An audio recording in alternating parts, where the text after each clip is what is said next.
Bienvenue au podcast Amour et magie. Alors, aujourd'hui, on a un super de beau soleil, on a une belle vibe. On espère que vous êtes tous dans le même vibe que nous.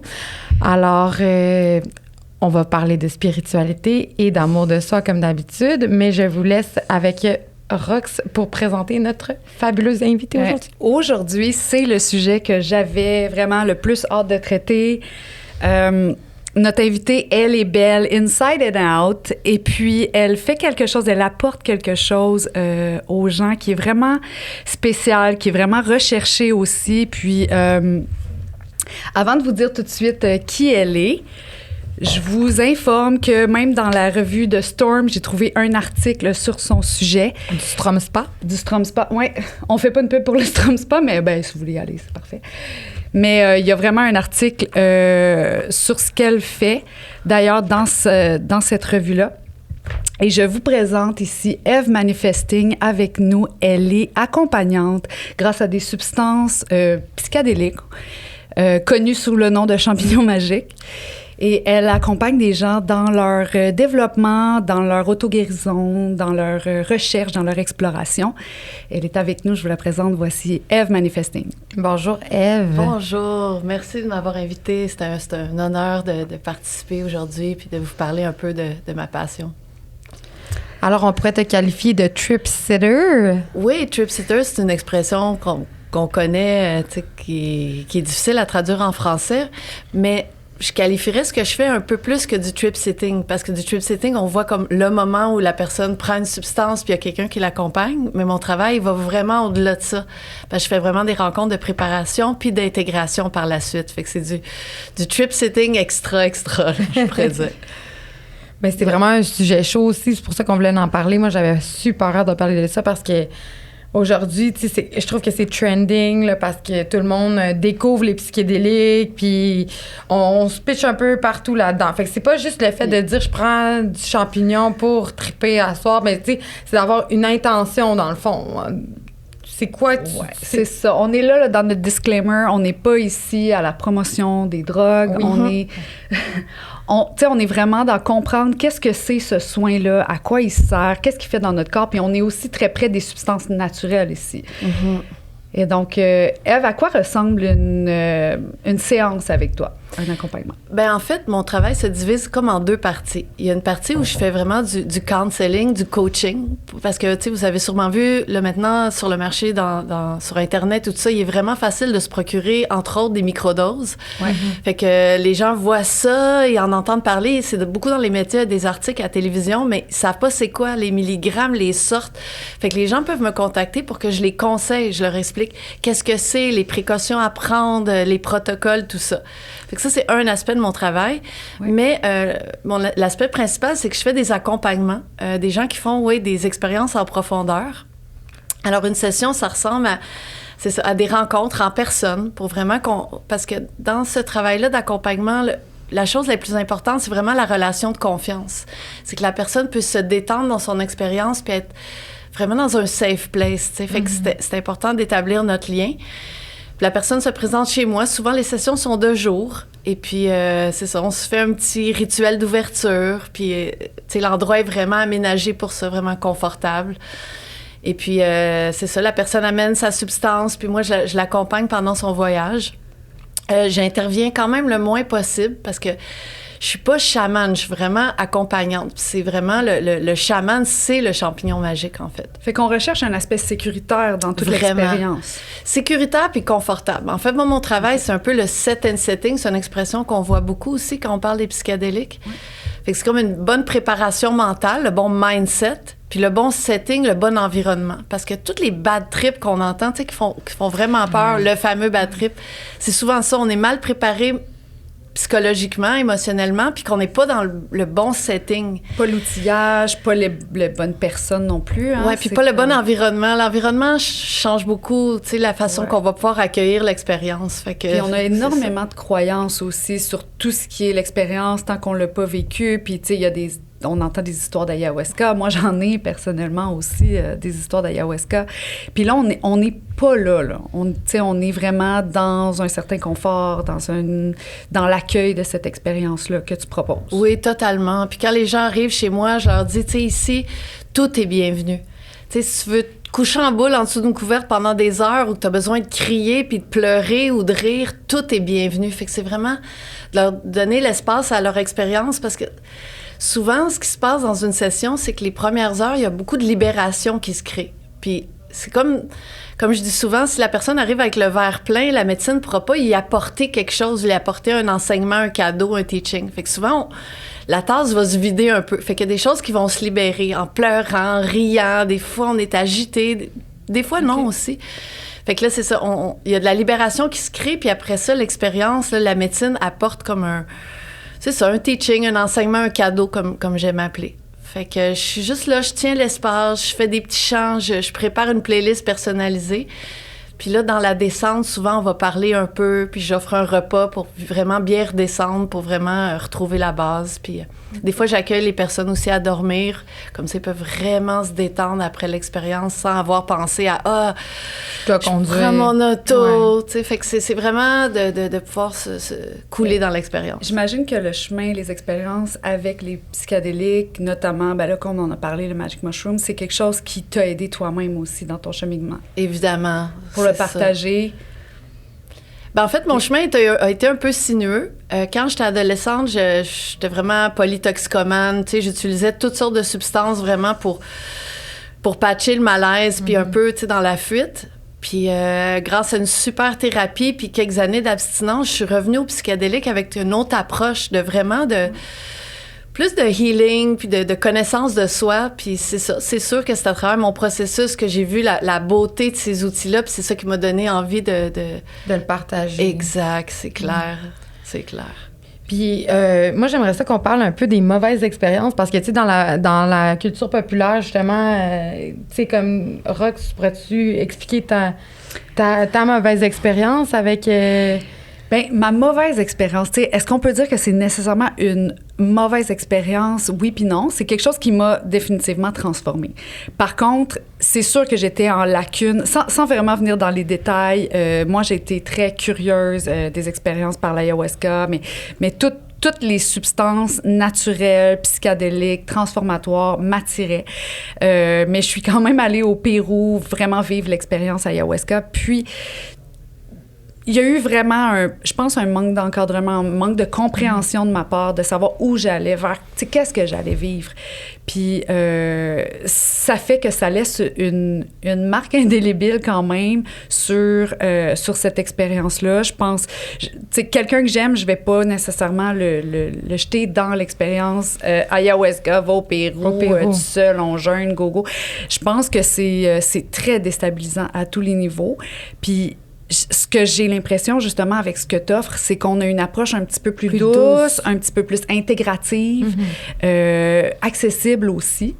Puis là, tu as parlé de chez toi, mais je crois que tu offres aussi des séances chez une personne qui voudrait justement être dans un milieu de plus en plus sécuritaire, qui voudrait être chez elle. Tu pourrais offrir oui, une je peux me séance déplacer. Oui, parce que c'est important de se sentir à l'aise. Puis je comprends vraiment ton expérience d'être déstabilisée. Puis beaucoup de gens sont attirés vers l'ayahuasca. Il y a quelque chose de très mystique, tu sais, du fond de la jungle et tout ça, mais quand même en dose, en plus grande dose, avec les champignons magiques, on va dans un lieu aussi profond, aussi spirituel, aussi transformateur. C'est moins juste violent. Oui, puis tu sais, il y a moins les vomissements puis ces choses-là. Tu sais, c'est comme il y a quelque chose de plus accessible. Puis tu sais, les champignons magiques, ça pousse sur tous les continents, sauf l'Antarctique, là. Fait que c'est comme la médecine de partout. On n'a pas besoin d'aller la chercher dans le fond de la jungle. C'est produit localement. Fait que c'est comme notre médecine à nous aussi. Ouais. Mais... puis c'est le fun de pouvoir intégrer dans sa famille, dans son lit, avec ses amis, tu sais, de pouvoir, après une expérience comme ça, d'être avec ses proches puis dans son environnement sécuritaire, ça aide beaucoup l'intégration de ce qui s'est passé. Je pense que qu'est-ce que tu disais au début à propos du verre, ça parle beaucoup parce que les gens, je pense que comme dans tout, ils essaient de trouver une solution facile qui va régler tous leurs problèmes. Mais tu sais, je pense que justement, ce verre-là, il se vide gorgée par gorgée. Puis tu peux pas avoir un gros fixeur, genre, je vais aller au Pérou, je me paye un trip à 2000 $ ou je sais pas combien, whatever, le prix, puis que tout va être correct. Tu sais, c'est comme de le faire plusieurs fois, puis d'y aller plusieurs fois. Peu importe c'est quoi, il y aura pas de fixeur pour la vie. Le chemin spirituel, c'est un chemin de toute une vie, là. Tu sais, c'est comme... Je suis vraiment contente que tu abordes ce sujet-là parce que c'est une des choses les plus importantes, je pense, qu'on peut parler dans le podcast d'aujourd'hui, c'est que les psychédéliques ne règlent pas les problèmes. Ils ne sont même pas de la guérison. Ils pointent le doigt sur ce qui a besoin d'être libéré, d'être travaillé, les croyances limitantes qui ont besoin qui sont prêtes à être libérées, à être transformées. Fait que c'est comme ça met le doigt dessus, mais le travail, c'est nous qui le faisons. C'est pas... souvent, avec les médicaments, tu sais, que les gens sont dépressifs, anxieux, ils prennent le médicament, puis ça enlève le symptôme, tu sais. Ouais. Mais avec les psychédéliques, c'est vraiment... On n'enlève pas... C'est pas après une session, je suis plus anxieux, je suis plus dépressif. C'est que là, on a découvert... On l'explore. Là. On l'explore, mais le travail reste à faire. Puis je dis toujours à mes clients... On pense que le travail, c'est la session, mais le vrai travail, c'est après la session. Puis est-ce qu'on peut aller là en microdose? Les microdoses, c'est vraiment un petit support au quotidien. Tu sais, ça prend des gens qui fonctionnent relativement bien. Fait que ça va leur donner un petit support. Puis comme je parle souvent que les microdoses, c'est un outil qui aide la présence à soi-même, à ce qu'on fait, puis aux autres. Fait que, tu sais, oui, ça peut aider parce que c'est comme si chaque jour, on met une petite goutte dans la tasse. À la fin du mois, on a une tasse pleine. Puis ça fait une différence. Fait que c'est puissant, mais c'est subtil dans chaque jour. Mais quelqu'un qui veut faire un travail profond, d'aller voir, mettons, des blessures, des traumas, ou qui veut un changement substantiel, c'est plus... Ça serait plus à considérer de faire une session en profondeur, tandis que si quelqu'un veut un petit support au quotidien pour une petite phase de sa vie où il a besoin d'un support de présence, de bonne humeur, d'énergie ou de focus, le micro... Tu sais, fait que c'est ça, je prends le temps de rencontrer la personne puis voir c'est quoi ton besoin, c'est quoi ton objectif. Tu peux conseiller à ce niveau-là pour tout ce qui est dosage, pour tout ce qui est aussi, j'imagine, le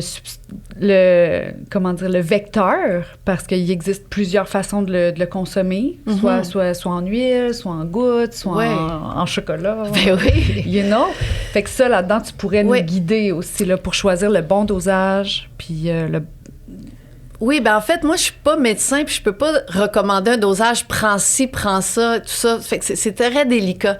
Mais moi, mon approche, c'est un peu la réduction des méfaits. C'est de voir quelqu'un qui va faire quelque chose par lui-même, n'importe comment. En fait, moi, mon premier travail, c'est l'information. Fait que quand la personne a toute l'information, elle peut faire un choix éclairé. Exactement. Fait que c'est un peu comme ça que je vois mon rôle, plus que de prescrire ou de dire à quelqu'un quoi que ce soit. Je donne le plus d'informations possible, puis j'essaie à travers l'entrevue avec la personne. Souvent, je fais des zooms avec les gens qui me contactent, de voir c'est quoi le besoin, puis essayer d'éclairer là, à propos du microdosing, d'une expérience profonde, qu'est-ce qui serait puis adapté. Est-ce qu'on peut joindre les deux, aller vers le microdosing et les séances plus en profondeur?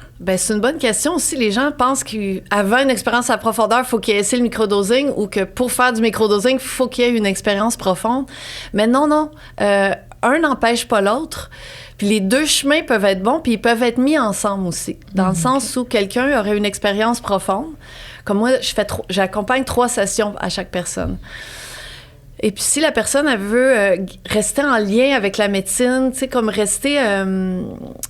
garder contact, elle peut utiliser le microdosing comme une technique d'intégration, en fait, pour rester proche. Ou avant une session, pour prendre contact aussi. Fait que ça peut être avant, après, ou ça peut être juste un ou l'autre. Il n'y a pas de règle là-dessus. Tout est possible. Mais moi, j'avais écouté un documentaire sur Netflix, c'est Fantastic Fungi, je pense. Je le conseille à tout le monde parce que ça peut ouvrir quand même les horizons de les gens. Puis ça disait que les recherches qui commençaient à être faites, parce que c'est quand même, on est au début des recherches, ça fait pas des milliers d'années qu'on en fait. Il disait que ça pourrait reconnecter les wires du cerveau, dans le fond, des synapses. Que ça serait pas une drogue, contrairement, mettons, à l'alcool ou à tout beaucoup de choses qu'on ingère qui détruit nos cellules, mais ça serait plus une régénération. Oui, exactement. En fait, on est comme dans la renaissance psychédélique. Il y avait des études qui avaient été commencées, puis ça a été banni pendant plusieurs années, puis là, on revient à ça. Puis oui, c'est intéressant parce que ça permet ça rend le cerveau plus malléable. C'est comme un peu comment je pourrais donner l'image. On met de l'espace. Ben, j'ai une image pour ça, tu sais, qui explique bien ce qui se passe. C'est comme avec une expérience psychédélique, c'est comme un monde ski où on aurait toutes nos pistes, qu'on utilisait tout le temps la même piste, là. Ouais. Puis là, avec l'expérience psychédélique, on met comme une nouvelle neige sur la montagne. Puis là, ça nous permet... On explore des nouvelles pistes. Puis là, tu vas dans la double losange noire. Exactement, qu'on n'a jamais osé y aller. Mais tu sais, c'est exactement ça. Mais le titre, même là, dans cet article-là, est super intéressant. C'est « Le champignon hallucinogène au fondement de l'humanité ». Puis tu sais, je trouve vraiment qu'on est dans quelque chose de...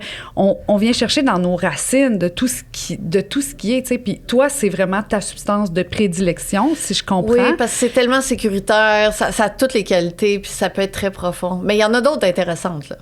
Okay. Mais moi, j'avais juste un bémol par rapport à ma consommation. C'est le niveau digestif du champignon magique qui tu sais, moi, qui me dérange. Tu sais, c'est comme... Je comprends. Ça me donne un petit mal de ventre, puis que des fois, ça peut faire que... Beaucoup de gens, c'est connu comme une indigestion. En fait, faut pas se mélanger aussi. C'est pas un poison qu'on prend, parce que comme il y a des champignons empoisonnés, souvent on va penser que c'est un empoisonnement, mais c'est pas ça. C'est vraiment une autre substance.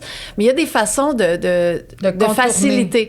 Premièrement, il y a la qualité de la substance, mais il y a aussi de faire ça sur un estomac vide. Ça aide énormément. Ah ouais? Fait que c'est vraiment de pas manger au moins 3-4 heures avant l'expérience va beaucoup faciliter, parce que c'est comme si notre esprit veut aller ici, mais notre corps est dans le travail en bas.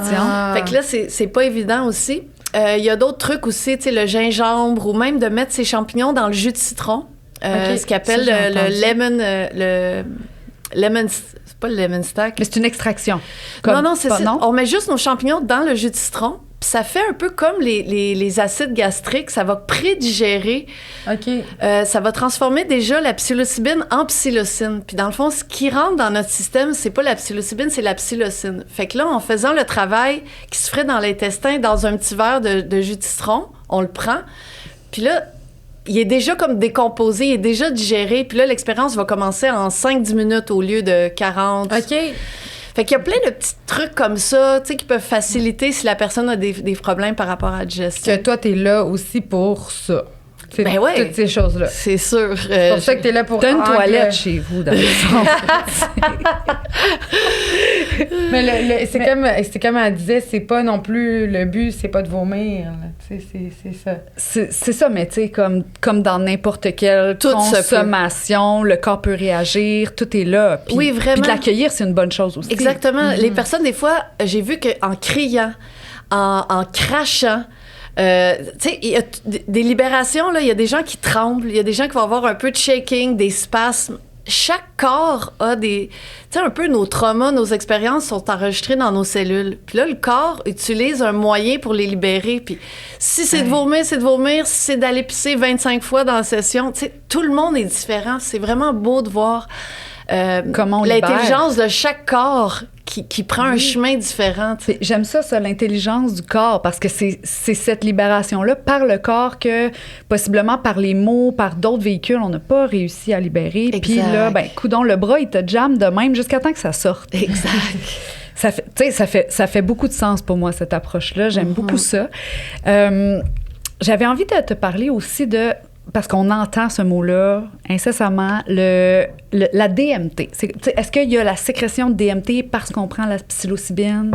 Est-ce que c'est ça, là? C'est deux molécules différentes, en fait. Okay. La molécule de DMT puis la molécule de la psilocybine sont différentes, mais ils se ressemblent quand même. Okay. Puis, tu sais, moi, pour avoir expérimenté avec pas mal beaucoup de substances psychédéliques, par curiosité, comme c'est ma passion, j'avais besoin de savoir de quoi je parle puis de les expérimenter. C'est vraiment deux choses différentes, mais on s'en va toutes dans un... Comment je pourrais dire? Oui, c'est sûr que je recommanderais pas du DMT puis du champignon à la même personne. C'est deux expériences vraiment différentes. Là. Mais comme je l'entends, c'est que la DMT, on aurait une sécrétion naturelle aussi. Est-ce que la psilocybine vient stimuler notre sécrétion de DMT? Ou... Écoute, je suis pas non plus scientifique à 100% de connaître tous les mécanismes neuronaux puis toute la science. Puis même ça, tu sais, il y a beaucoup de scientifiques qui disent que le DMT, il est produit par notre glande pinéale puis qu'on en aurait dans notre corps puis qu'à la mort, à la naissance puis même dans le sommeil. L'orgasme. Oui, c'est ça. Mais, comme les gros moments. Fait que c'est vraiment...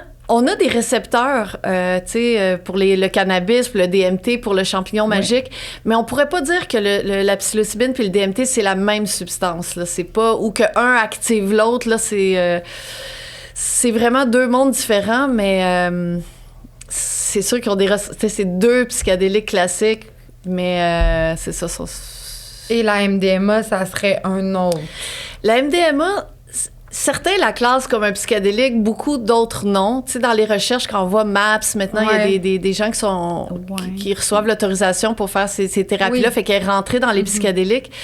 Mais c'est pas tu sais, les psychédéliques classiques. C'est pas pareil. Parce que là, on est dans ça exacerbe les sens, mais on n'est pas dans l'expérience soit visuelle, altérée. Exact. Non, c'est vrai. C'est pas ça avec la MDMA. C'est plus au niveau émotionnel, C'est un empathogène, en fait. C'est que ça oui. enlève la peur. Puis comment c'est utilisé cliniquement? Moi, j'ai fait des accompagnements aussi avec la MDMA.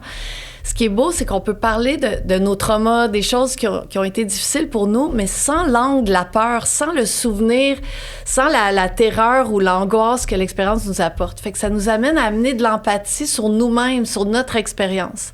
Puis comme c'est une substance où c'est plus facile de parler, comparativement aux champignons magiques, si quelqu'un a envie de travailler à travers la parole, la communication, le contact avec l'autre, il peut avoir beaucoup de guérison là-dedans, établir une relation de confiance. Puis de laisser quelqu'un nous toucher la main puis de parler d'expériences difficiles, ça peut être vraiment, vraiment intéressant, mais ça se passe beaucoup dans la relation. Tandis qu'avec la psilocybine, c'est souvent plus la relation à soi-même. Oui, des fois, j'ai interagi, puis il y a, tu sais, des transferts, des contre-transferts comme en psychothérapie, mais c'est beaucoup la personne avec elle-même. Fait qu'il y a peu de dialogue là, dans les premières heures de l'expérience. C'est vraiment la relation à soi. Est-ce qu'il y a des outils artistiques? Moi, j'ai cette croyance-là qu'on fait des dessins, puis on fait des peintures, puis tout ça. Est-ce que ça fait partie de ton processus? Alors, notre podcast est une présentation de Maddie Malone Beauty. Alors, pour des extensions de cils magnétiques sur la rive sud de Montréal, à Saint-Mathias-sur-Richelieu, et aussi des soins de la peau pour mieux vieillir, pour vieillir en beauté. Fait que Maddie Malone Beauty qui nous sponsor aujourd'hui pour notre podcast. Ainsi que la clinique Lazen, clinique d'épilation au laser et de massothérapie, aussi de photorajeunissement. Donc, on est dans les soins personnels et on vous souhaite un très beau podcast. Merci d'être là! Ben en fait, quand les gens utilisent le microdosing, je leur conseille beaucoup d'utiliser, tout dépendant de pourquoi on microdose, mais de le joindre à une activité qu'ils aiment déjà. Mettons, ils veulent prendre du microdosing pour être focus. Ben fais ta pratique de yoga sur le microdosing ou, tu sais, pour explorer ta créativité, prends une microdose, puis là, utilise tes moyens artistiques que t'aimes. Mm-hmm. Dans les sessions à profondeur que j'offre, c'est tellement profond que souvent, on se lève pas du petit matelas, on parle même pas. C'est vraiment une expérience intérieure. Puis les moyens artistiques, je les utilise plus en intégration parce que des fois, c'est comme une expérience qu'on peut pas expliquer, une expérience qui est vraiment profonde, puis les mots sont pas toujours au rendez-vous pour vraiment comme rentrer en contact avec notre expérience. Fait que là, l'art pour l'intégration est vraiment super. Fait que tu sais, de la sculpture, tu sais, moi, j'utilise l'écriture moi-même quand j'ai des expériences ou la peinture ou quoi que ce soit. Après une expérience, ça peut être un super moyen d'intégration. Mais dans ce que j'offre, moi, j'ai déjà essayé d'inviter les gens à faire une activité artistique, mais c'est tellement gros, complet, profond, l'expérience psychédélique, qu'on a comme, sur le coup, on n'a pas besoin d'autre chose. Là, on est comme, OK, non, je vais juste relaxer. Comment on se prépare à vivre ça? C'est sûr qu'il y a un travail avec les intentions, parce que c'est sûr, si on s'en va prendre un chemin inconnu, puis que la destination aussi est inconnue, c'est bon d'orienter... Tu sais, de voir, moi, c'est ça que j'aimerais. Fait que c'est toujours... Puis moi, j'invite les gens à faire un juste milieu entre avoir une intention claire puis avoir un lâcher-prise, un surrender. C'est la médecine qui va te dire, tu sais, du faire confiance, ça va te dire qu'est-ce que... le chemin qui serait le plus intéressant pour ta psyché puis ton monde émotionnel, tu sais. Puis des fois, tu peux avoir un angle, puis finalement, ça te montre complètement une autre facette de ce que tu es en train de vivre, puis les raisons aussi. J'imagine que tu peux explorer des raisons de pourquoi tu vis telle chose à répétition. Mais c'est intéressant ce que tu as dit, parce que c'est ça. C'est bien d'avoir une intention, un objectif, mais le chemin pour s'y rendre, lui, il est mystérieux. Puis lui, il peut nous surprendre. Puis la médecine, tu sais, on peut avoir un objectif, mais là, la médecine va prendre des détours, elle va nous amener à travers un chemin, tu sais. Des fois, il faut déconstruire quelque chose pour arriver à notre objectif. Fait que des fois, pendant le chemin, les gens sont comme « Ah, c'est pas vraiment ça mon intention, ça m'a amené ailleurs », mais... C'est parfait parce que l'intelligence... C'est ça qui est beau. Ben oui, puis l'intelligence de ces substances-là, ça va au-delà de notre intelligence. C'est comme... C'est vraiment... c'est un peu le contact avec la source. Exactement. Mais moi, de prendre conscience du fait que la nature est en offrande comme ça à nous, tu sais, que ça soit aussi compatible avec nos systèmes pour dire, OK, hey, on rentre en mode détox, on rentre en mode auto-guérison, on rentre vraiment dans l'exploration de nous-mêmes grâce à quelque chose d'absolument naturel qui pousse, qui est là, puis des fois même qui va entrer mystérieusement dans notre chemin. Hein, ben oui. C'est capoté. Oui, il y a des clients qui disent « Ah, moi, je vois des champignons partout. » Ouais, j'arrête pas. Tu sais, ça vient à eux, ils ressentent l'appel. Mais ce qui est vraiment touchant, c'est de voir l'intelligence de la nature là, dans un champignon qui va venir à l'intérieur de toi puis qui va te révéler un peu ton essence. C'est vraiment une connexion profonde à son essence. Tu sais, je dis souvent aux gens, c'est pas magique, faut que tu travailles, ça fait pas le travail pour toi, mais il y a quelque chose de magique aussi. Je suis contente que ça porte ce noce-long. Oui, c'est ça. Puis moi, je suis tellement honorée et touchée de voir... C'est tellement le plus beau travail du monde, ce que je fais, d'être témoin, d'avoir l'honneur de voir les personnes se redécouvrir elles-mêmes, devenir vulnérables avec elles-mêmes, transformer leur vie. Je vois les résultats, les rencontres d'intégration. C'est souvent moi qui tu sais, je suis touchée, là, parce que les gens sont comme...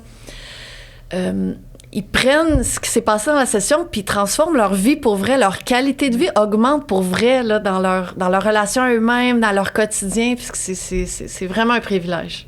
Mais dans le fond, c'est ça un peu que tu veux, là. C'est ça le but, puis c'est ça qui fait que tu veux faire ce que tu fais, là. Je vous dis, s'il n'y avait pas l'aspect intégration, si je faisais juste des sessions une après l'autre, mon travail ferait pas de sens. C'est vraiment de voir le résultat dans la vie concrète, que les gens augmentent leur qualité de vie réellement, là. Mm-hmm. C'est ça ma paye. Après, c'est quoi? Tu fais le trip sitting, puis après ça, tu as une séance avec les gens. C'est quoi qui se passe? Oui, en fait, moi, je propose 3 sessions. Fait que c'est un cheminement à travers 2, 3, 4, 5 mois, tout dépendant. Oui. Fait que après une session, on fait une première rencontre d'intégration quelques jours après. Ben, si la personne dort chez moi le matin, il y a nécessairement une séance d'intégration immédiate. Un feedback. C'est ça, c'est sûr que on va dormir là-dessus, mais au déjeuner, on jase.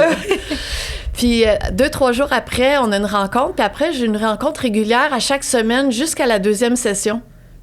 Fait qu'on fait ça très organiquement. Tu sais, souvent, j'ai rien à dire. On se connecte sur le call, puis la personne me raconte un peu le lien qu'elle fait entre son expérience puis entre sa vie, puis c'est beau. Je pense que je vais écrire un livre, les filles. Là. Ben oui, c'est tellement touchant, c'est tellement... Ben, puis j'imagine que ça devient un peu télépathique à un moment donné, là, comme l'information traverse même sans se parler. Tu veux dire entre moi puis le client? Entre toi puis Pendant la session... c'est sûr que j'essaie un peu de lire les signes, de sentir, d'être dans mon... moi-même, je me déconnecte du mental. Mais sinon, c'est vraiment à travers la communication. On se fait beaucoup de Zoom calls, puis c'est à travers le partage. Puis souvent, la personne, c'est en me parlant, juste en offrant. L'intégration, au début, je pensais, j'ai fait une formation, tout ça, puis je pensais qu'il fallait que ça soit structuré, puis utiliser tes moyens, puis je me rends compte qu'on a juste à laisser l'espace, puis l'intégration, elle se fait toute seule. Fait que moi, quand j'offre un call d'intégration, juste d'être disponible, la personne, elle se rend compte de son intégration en me parlant de sa session puis de sa vie. Dans le fond, tout se dépose. Puis souvent, quand les gens quittent chez moi, je leur dis, pousse pas l'intégration là, d'aller faire du yoga. Oui, je les encourage à prendre un bain chaud, une marche dans la nature, mais c'est pas de pousser l'intégration, c'est de laisser l'espace, puis ça va se faire tout seul. l'expérience va redescendre dans ton mental, dans ta vie, dans ton quotidien. Puis j'imagine qu'il y a un bon débriefing, là, après avoir vécu quelque chose d'aussi deep, tu reviens un peu à la surface, puis ça prend un certain temps. Ben, il y a toutes sortes de monde. C'est ça qui est fascinant. C'est qu'il y a des gens qui ont besoin de parler tout de suite, de me raconter en détail leur expérience. Puis il y en a d'autres qui disent pas un mot. Même pendant le souper, puis je leur dis, tu sais, si t'as besoin de temps pour faire du sens avec ça, si t'as besoin de... Si c'est pas clair, que tu viens juste de vivre tellement d'émotions que tu sais pas comment parler, on va souper en silence, on va relaxer. Puis on se parlera dans 2-3 jours. Parce que c'est about them. T'es là c'est pour ça. eux. C'est toi, t'es le cadre, puis c'est ça, là. Puis tout le monde est bien différent. C'est assez passionnant. Est-ce qu'il y a des gens que tu n'accompagnes pas? Oui. D'ailleurs, j'en ai refusé un cette semaine. Les gens qui ont eu des expériences un peu psychotiques, la santé mentale, tu sais, schizophrénie, bipolarité, tu sais, des trucs... Parce que les psychédéliques, c'est pas pour tout le monde. Il faut vraiment... oui, il faut avoir l'appel, mais il faut aussi avoir... tu sais, au niveau de la santé mentale, si on a eu des expériences psychotiques, des gros up and down, puis déconnexion avec la réalité, on va pas aller pousser ça. Tu sais, Puis les gens qui prennent des médicaments, genre... Parce que c'est un gros sujet, les antidépresseurs. Beaucoup de gens me contactent parce qu'ils sont insatisfaits. Puis les drogues aussi, là, tu sais, on parle de... Parce que, bon, on en parlait justement aujourd'hui, il y a des médicaments, en anglais, c'est drugs. Exact. Fait qu'on est dans le même field, là, on est dans des choses qui altèrent la psyché, la psychologie. Puis on est vigilant avec tout ça. Oui, parce que, tu sais, moi, s'il y a une personne qui vient s'offrir le cadeau de sa rencontre avec elle-même, que je l'accompagne pour ça, mais qu'elle prend des médicaments, mettons, des benzodiazépines ou des médicaments comme ça qui vont couper l'effet des psychédéliques, même les antidépresseurs. Fait que moi, je veux pas accueillir une personne chez moi qui pourra pas vivre l'expérience. Fait que, tu sais, je donne l'information que, tu sais... Fait que c'est ça. Mais quelqu'un qui prendrait, exemple, des antipsychotiques, ouais. Est-ce que ça vient complètement annuler l'effet de... Ben en fait, c'est intéressant. Au début, je voyais ça antipsychotique, puis j'étais comme, je refusais la personne tout de suite. Mais là, je vois que les médecins, des fois, ils vont prescrire des antipsychotiques, pas à une personne qui fait des psychoses, mais pour d'autres raisons, troubles du sommeil. Fait qu'il faut vraiment étudier la question, demander... moi, j'ai des questionnaires. Je rencontre la personne. Chaque cas est différent. Mais moi, comme... Je travaille un peu dans l'underground, je suis pas dans une clinique avec 4 médecins et tout ça. Je vais pas prendre des personnes qui ont des histoires un peu trop complexes parce que je respecte où je suis. Ça fait 3 ans que j'ai ma pratique à moi.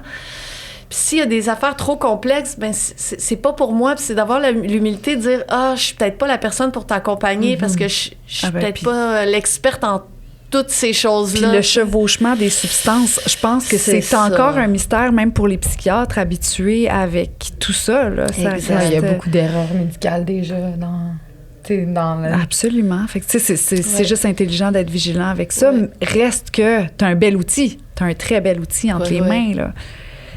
Puis tu le connais bien. Oui.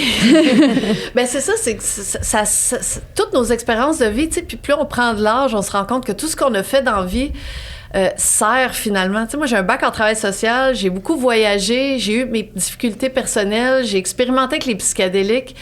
Puis là, quand le COVID est arrivé, je me suis dit, c'est fini ma vie de voyageuse puis de contrat dans le Sud. Puis là, je suis faite comme, OK, non, je vais mettre toutes mes expériences ensemble. Puis là, là, j'ai vraiment l'expression de porter le fruit de toutes mes expériences de vie puis de pouvoir leur donner, tu sais. Mais c'est vrai, puis je pense que, tu sais, c'est beaucoup unilatéral avec l'école, l'éducation, comment que c'est fait, mais en vérité, on prend des petites expériences, puis tu sais, la meilleure affaire, c'est d'en prendre des expériences puis de faire une grosse... Puis je pense que tu es encore plus apte à donner aux gens autour de toi parce que tu as fait ces expériences-là, puis tu as vécu, puis justement, tu disais que tu étais polytoxicomane, puis tout ça. Fait que tu peux quand même dire que le but, c'est pas juste d'aller triper, genre, avec des chums, genre, puis prendre du champignon pour avoir un buzz, genre. C'est d'autres choses. Ouais. C'est de viser un éveil spirituel ou une reconnexion spirituelle. Vraiment. Moi, des fois, je fais attention avec l'utilisation de ces mots-là. C'est pas tout le monde qui est à l'aise avec ça. Mais c'est vraiment un accompagnement spirituel. C'est un accompagnement pour que les gens connectent avec leur essence. Eux-mêmes. Oui. Mais je voulais ajouter sur ce que tu disais. je suis vraiment pas contre l'utilisage récréatif des Ah, ben substances. non. Tu sais, je trouve qu'il y a quelque chose de très beau. Puis moi, j'ai fait beaucoup d'expériences un peu qu'on peut nommer peut-être que spirituelles puis humaines sur un dance floor. Récréatif. Moi, je trouve Tu que le sais, fun, c'est- c'est thérapeutique. Ben aussi. oui.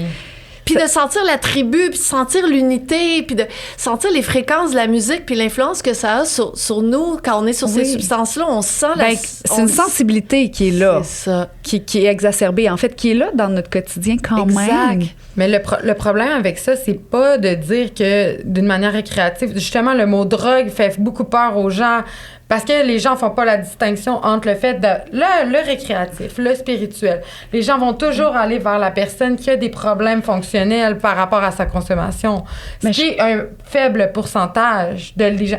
Moi, je compare ça avec l'alcool. Le nombre de personnes qui boivent sur la Terre est grand, mais le nombre de personnes qui ont des problèmes fonctionnels à cause de l'alcool est plus petit, tu sais. Fait que ça revient au même pour toutes les choses.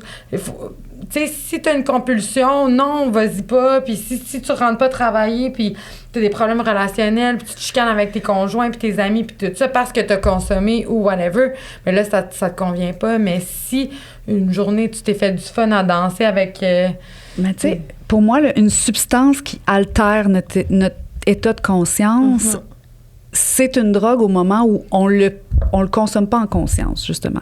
Mais quand on sait ce qu'on fait, notre intention déjà nous aide beaucoup à consommer en conscience, à comprendre ce qu'on... Puis aussi le choix des substances. Il y a toujours le choix des substances. Et les quantités. les quantités. Tu sais, Et la fréquence. tout ça. Ouais. Tout ça, mais... Puis justement, ben merci, parce que t'es un guide pour ça. Les guides sont pas si fréquents. Hein? Puis on entre dans l'adolescence avec juste un accès à toutes sortes de substances sans comprendre comment on va le consommer, pourquoi on va le consommer, puis de la façon qu'on va l'utiliser, tu sais. Ouais, il y a des gens qui me connectent, qui me contactent pour établir de la paix avec ces substances-là, qui ont eu un bad trip avec les champignons dans leur adolescence, puis là, ils veulent comme l'utiliser d'une autre façon pour faire la paix avec. Fait que oui, on peut transformer notre relation aux Puis substances. toi, t'as fait ce chemin-là, d'ailleurs. Oui, vraiment. Puis, tu sais, c'est comme... J'ai écouté ton histoire avec l'ayahuasca, tu sais, puis... Il est possible aussi de tu sais, comme moi, je fréquente une église d'ayahuasca légale ici au Canada, où que les gens ont, tu sais, une église qui a reçu l'autorisation de Santé Canada d'importer de la médecine. Puis dans un mois, je m'en vais la fabriquer là-bas au Brésil avec un groupe de l'église et tout ça. Fait que c'est intéressant de voir que tu sais, il y a tout le temps... Puis c'est quand même tricky, hein? Ça, c'est comme, c'est une racine, c'est une autre plante, c'est un trio, hein? Si je me trompe pas. Ben, c'est deux plantes mises ensemble. Puis fait que c'est ça, c'est incroyable qui a découvert ça, puis c'est vraiment mystique de voir comment c'est arrivé. Mais il est possible aussi de découvrir ces substances-là dans la sécurité, dans la légalité, chez soi, qu'on n'ait pas besoin d'aller se dépayser dans un endroit où on connaît pas trop ou que c'est... Ouais, ben, la législation va beaucoup, de plus en plus dans ce sens-là. Tu sais, je vois des médecins qui maintenant je pense qu'ils testent beaucoup aussi. Là. Il y a même des gens qui peuvent s'inscrire au gouvernement pour avoir des trips. Je le sais que me semble que même des MDMA puis de champignons magiques. Exactement. Il y a le programme PASS, qui est le programme d'accès spécial du gouvernement fédéral. Puis ça faut avoir... c'est des cas particuliers. C'est soit l'angoisse de près de la mort, là, pour les gens qui ont vraiment beaucoup d'anxiété de fin de vie, ou des dépressions majeures qui sont comme... Pas traitables. Exactement. Fait que ces gens-là peuvent avoir l'autorisation. Mais c'est en étude, là. Oui, non, oui, mais le programme est accessible maintenant. Non, il y en a à Montréal en ce moment qui ont des expériences, comme il y a une clinique qui s'appelle Luminus qui offre ces services-là. Ce qui nous montre qu'ils ont des résultats, en fait. Oui, vraiment. Assez importants. Vraiment, mais c'est juste que, tu sais, moi, je suis un peu une précurseur dans le sens où ça va pas assez vite en ce moment. Il faut avoir tel diagnostic et telle situation pour avoir accès. Ils vont tranquillement au goutte à goutte, puis c'est correct, tu sais, les choses se font pas du jour au lendemain. Non. Mais moi, il y a tellement de gens dans le besoin, je pouvais pas attendre que ça soit... Puis qu'ils soient complètement dans le fond avant d'aller les repêcher, parce que là, c'est un peu ce que j'entends dans ce que tu dis, c'est qu'il faut que tu sois complètement en détresse avant d'avoir un aide encadrée. Puis il y a l'option, puis même, je pense qu'on peut aller te consulter, même s'il y a juste une envie d'explorer sans qu'on soit complètement déstabilisé ou en détresse. Tu sais, je dis autant que c'est pas pour tout le monde, dans le sens où, oui, tu sais, il y a certaines personnes que, avec leur profil, t'es comme, non, toi, ground-toi à la place d'aller explorer ces autres espaces-là. Mais en même temps, c'est pour tout le monde, dans le sens où on n'a pas besoin d'avoir une problématique spéciale. Moi, il y a des gens qui viennent me voir, ils sont juste à la retraite, ils tombent à retraite, ils sont comme, qui suis-je? Là, j'ai plus de job. C'est qui ma fonction? Je suis quoi? C'est quoi la vie? La mort, ça me fait peur. C'est monsieur, madame, tout le monde, c'est des questions fondamentales qu'on était tellement pressés par faire des sous et être productifs toute notre vie que là, on arrive à la retraite, on a de l'espace où se poser des questions. Qui on est? Qu'est-ce qu'on fait sur Terre? C'est quoi? Mais c'est beaucoup aussi que quand tu rencontres quelqu'un, dans les premières questions, c'est qu'est-ce que tu fais dans la vie, tu sais. Ben, c'est ça. Fait que ça définit. On te dit qu'est-ce que tu fais dans la vie avant de dire qui es-tu, tu sais. Exact. En tant que personne. Fait que cette question-là, ça pose pas tant. Mais on commence à se les poser. Peut-être que nous, autour de la table, on se la pose, mais en général, c'est une réponse facile de dire, ben je suis policier, je suis plombier, je suis infirmière. Mais c'est pour ça que les gens tombent malades, ils ont des dépressions, ils ont des crises d'angoisse.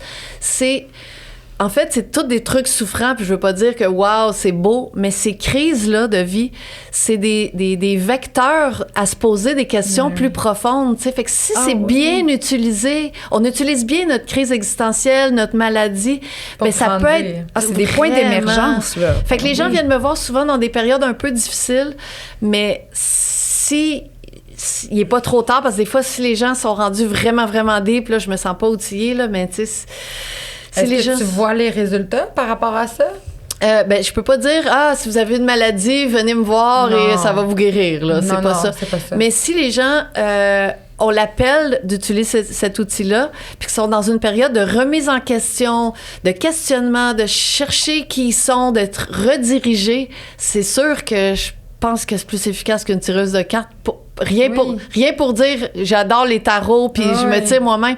Mais je veux dire, là, tu as une expérience profonde avec qui tu es. Ça passe pas par le cerveau d'une autre personne. Tu te channels toi-même au lieu d'aller voir un channeler pour toi. C'est tellement beau de se donner soi-même l'accès à notre essence puis à nos réponses. Les réponses sont à l'intérieur de nous. Et ça, c'est quelque chose en spiritualité, je pense qu'on voit depuis le début, mais c'est juste de la trouver.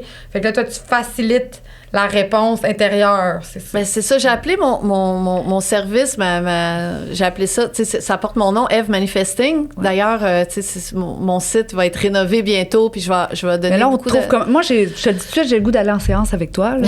C'est ça, je disais, ça s'appelle Connaissance directe. Est-ce qu'on peut te trouver sur Facebook? Oui, ben c'est ça. Moi, tu sais, j'utilise Eve Manifesting comme nom. Fait que, tu sais, Instagram, Facebook, c'est super facile à trouver. Puis mon site Internet aussi, c'est evemanifesting.com. Fait que c'est facile. Et voilà. User-friendly. C'est pas compliqué. Vous savez quoi faire. Fait que, tu sais, c'est facile de me faire, tu sais, j'offre des petits zooms gratuits de 15 minutes juste pour voir, OK, quel est ton besoin? J'explique un peu mes services. Puis là, souvent, je réfère aussi. Des fois, je suis pas la bonne personne. Fait que ça permet de juste investiguer puis de t'as l'humilité aussi de dire que t'es pas dur, là. Non, mais c'est vrai, puis tu sais, ça, je trouve ça beau. Je trouve que ça me donne, moi aussi, autant plus le goût d'utiliser. Mais avec un outil méconnu, pour vrai, tu sais, qui est tellement là. Ben, c'est parce que moi, je cours pas après les clients. Tu sais, en ce moment, on voit sur les médias sociaux, Instagram, tout le monde fait de la pub puis de la promo, puis c'est vraiment, ça prend une grosse place dans les soins personnels, dans les développements personnels. Mais moi, je sais que les bonnes personnes viennent à moi, puis je cherche pas de nouveaux clients. Ils arrivent tout seuls parce que c'est comme une confiance...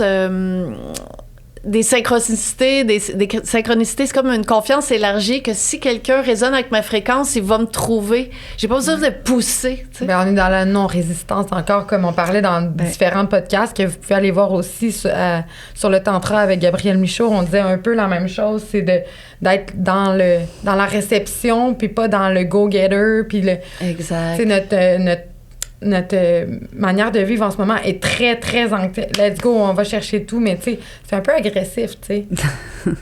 La mission se réalise de toute façon. C'est ça. Et d'ailleurs, Ève nous fait non seulement le cadeau de sa présence, mais aux auditeurs qui vont commenter, vous avez qu'à commenter sous le lien YouTube. Ève nous fait un cadeau. Tu peux nous le dire? Dis-nous donc ce que tu nous suggères. Pour la Saint-Valentin, des fois, on fait avec une partenaire, on fait des petits cadeaux spéciaux, des fois. C'est juste quelque chose qu'on distribue autour de nous. J'ai une amie qui fait des truffes excellentes. Elles sont tellement bonnes, là. C'est vraiment... c'est des truffes... moi, les ayant vues, c'est cute. Ouais, c'est ça.